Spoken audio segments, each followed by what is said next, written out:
My name is Alyssa Junco, and I will be discussing STEM work in Australia.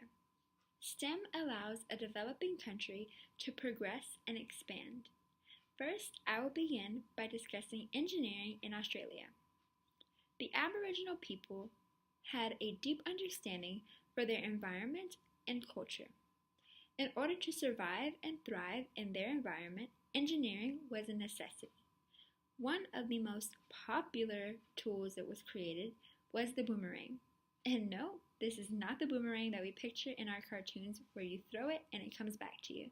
However, the design is the same shape and it is created from wood, except the Aboriginals use this as a weapon. Now, one of the other popular tools that they have created that you might have heard of is called the didgeridoo, and this is created from wood and hot metal. And this design has inspired many other wind instruments today. Now, engineering through their communities was necessary in order to survive.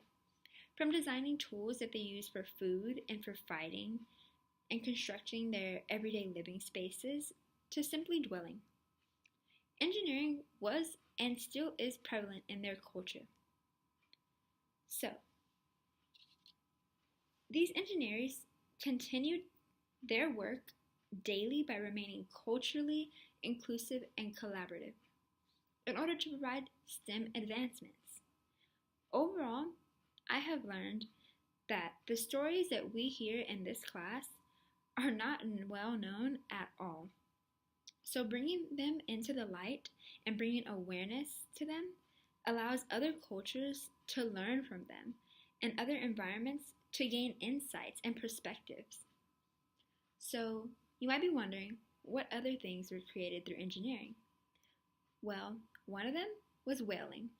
This resource allowed many opportunities to gain food by going out and engineering new tools, such as the sphere. Now, the sphere is what we picture when we spike a fish and you eat it, and that's just about the same concept. They were able to bring these resources into the land and cook them for their food in order to survive.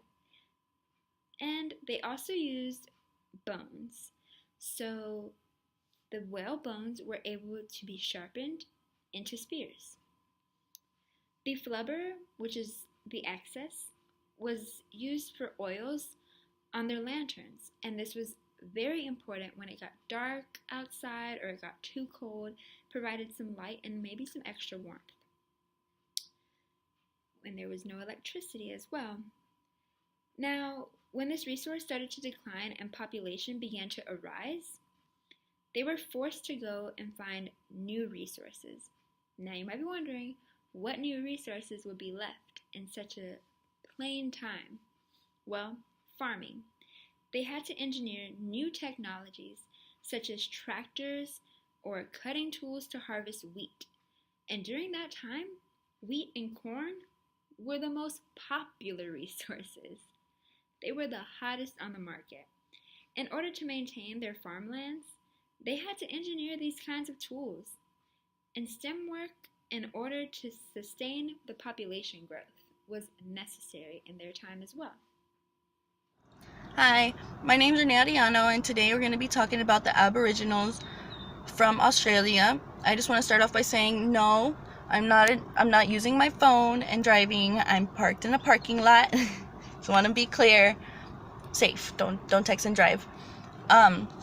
So these the Aboriginal people were people who were very resourceful and survived during a time that was very harsh to live in. They were alive during the Ice Age, so that played a big role in their environment conditions and what they had to do to adapt. These people created a lot of tools and used a lot of resources to survive. One tool that I find very interesting is they used a seed grinder. The seed grinder is used to grind seeds to create flour, and then the flour creates food. And this is very important because all people need food to survive. Other things that they created out of stone and glass, natural glass, was spears, knives, axes, and other items. And all these items were used to create other things such as baskets, clothing, and nets. They also use these tools for hunting, which is very important because everybody needs their protein too. I find very interesting that even today that we still use these tools. Like nets are still used for fishing, baskets are still used to hold items, not necessarily food anymore, because technology has gone a lot farther and we've invented refrigerators and such and so forth. And we still use a lot of clothing, better use clothing. I find very interesting. I admire how these people were able to use their resources to survive in these very harsh conditions, because everything did change when the Ice Age happened, and it took a lot of communication, a lot of innovation, and just the gathering of minds to survive. These people were amazing, and they were extraordinary that they were able to do this. And we should appreciate the fact that they invented some of these things, because we still use them today. I like to cut cheese, so I appreciate the knives. Thank you. Hi, and welcome back. Next, I will be discussing math in Australia. So, the numbering system in Australia depends on the region that you're in. Some go all the way up to 8, while some go only up to 3. And here we're used to the base 10 numbering system. So that numbering system really comes into play when we discuss the message stick. The message stick is carvings of different numbers in the Aboriginal numbering system, and they send messages such as when and where to meet for gatherings, or when to meet up for a fight, and even to warn one another. Now, the most interesting thing that I found about the message stick is that only the original messenger is allowed to actually verbally say the message. So, this is what it looks like. And next, I would like to talk about the seasons in this Aboriginal Australian culture. So once again, it depends on the region that you're in. So first, you'll find that in the center, it lists the traditional months that we are true to know. And then on the outer layer of this is called the Yongo seasons, by the way. And on the next layer, outside of our traditional months, we have the food that is going to be harvested during that time and plentiful. Next, it shows you the weather that will be expected during those times. And the next layer will show you the name of that season in their culture.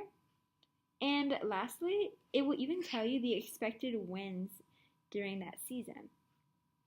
So you see, this is extremely informational, and I found it most interesting that we here do not have anything like this, because the seasons change overnight, and so does the weather. So to be able to predict winds so far in advance that you have them year-round on this simple calendar is astounding to me.